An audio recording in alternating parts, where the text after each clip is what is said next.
Very close amongst the top four as we head to the final rotation, number 4. Here in Lausanne, Simona Amanar first on the vault. And if you wanted to place your money on a sure bet, this would be it. Yurchenko double twist. The Romanians rarely miss their target.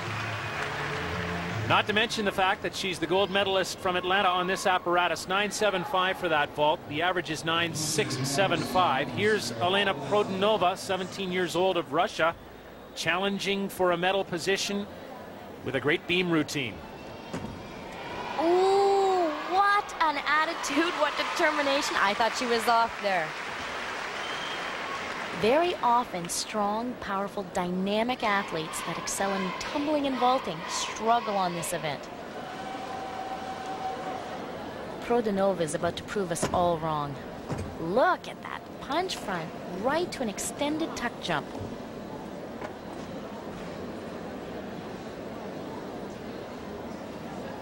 This is an incredibly difficult event to finish the competition on. She knows that she is in medal contention.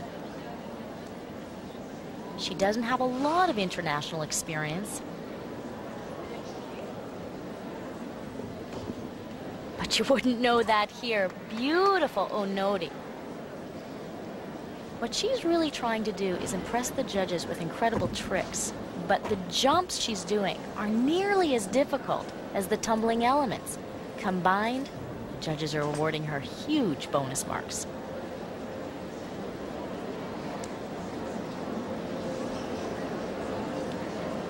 Best is yet to come in many respects because she has an explosive dismount.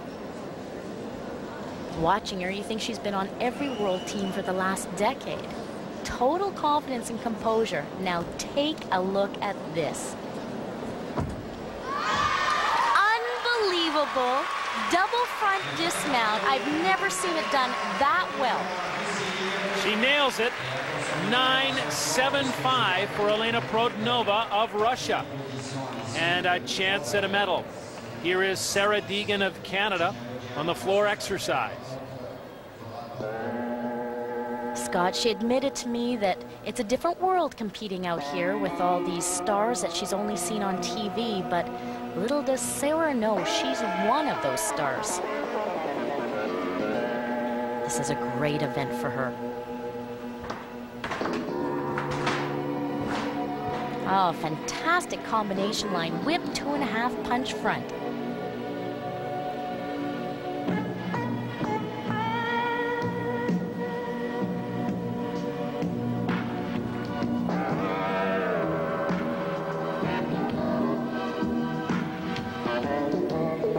Sarah combines real elegance and sophistication in her dance.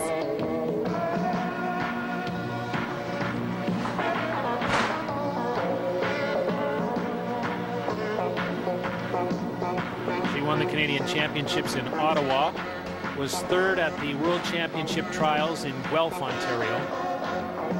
Oh, Sarah is definitely on her way up.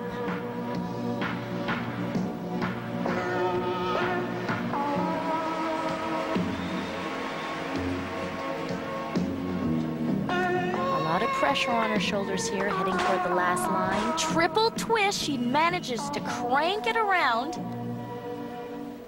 She's something special. And her parents, Sharon and Brian Deegan from Oshawa, Ontario, are in the crowd here at the Malley Center to see a nice 9.45 for Sarah on the floor exercise. Now a huge apparatus for Yvonne Tusek. In 7th after 3 rotations, poised for the best ever finish by a Canadian in the all-around final.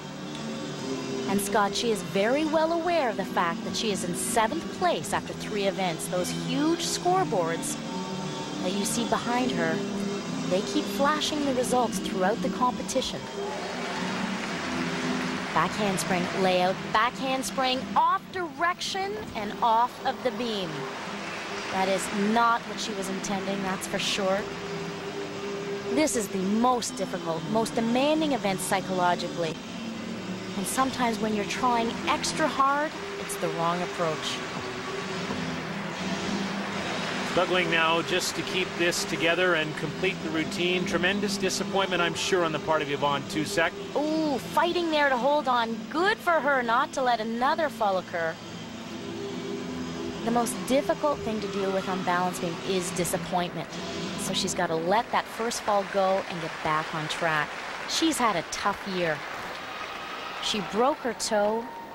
Once that healed, she had an ankle injury. Once that healed, she got here, and as we saw, another ankle injury during floor exercise. Now, we've seen some incredible skills from her, but that fall, that's not going to be enough for the judges. That fall is going to knock her way out of 7th place. Well, Yvonne Tusek finishes it up through 3 events, so solid, 8-2-6-2 after a fall off the beam. Now with a chance to win the World Championship, Svetlana Khorkina on her best event, the uneven bars. Simona Amanar has been outstanding on the vault. But this is Svetlana's event. Beautiful, intricate pirouette work right through to Markelov. There's such an ease about everything that she does. She almost dances on bars. And there's the Khorkina, named in her honor. No one else in the world can do it. This is it, Scott. Full twisting double tuck. She needs better than a 9-8 to take over first place in the all-around competition to be ahead of Simona Amanar of Romania. She's worrying a little bit about that landing. She tried to cover a step back by presenting to the judges. Gina Gojan and Simona Amanar on the left. The score is up 9-8-5 for Svetlana Khorkina. She's the new world champion, embraced by her coach Leonid Arkayev. Khorkina wins the gold, Amanar the silver, Elena Prodanova of Russia the bronze. Yvonne Tusek of Canada was 20th and had visions of much more. But for the beam. Well, I was happy with how I did the other events. I was trying out some new skills and working the new code, and I was happy to compete the new skills, have them under my belt for the next few competitions, and we'll just have to work on the consistency a bit more. Svetlana Khorkina, graceful and gracious as the champion, will return in a moment. Well, Coach Leonid Arkayev and the Russian women have to be happy. They have 2 generations of gymnasts on the podium.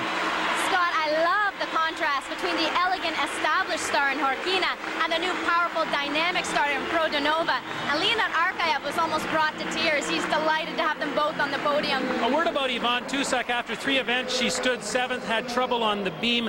But is this an encouraging sign down the road? Definitely. 7th in the world after 3 events is a very strong and powerful statement.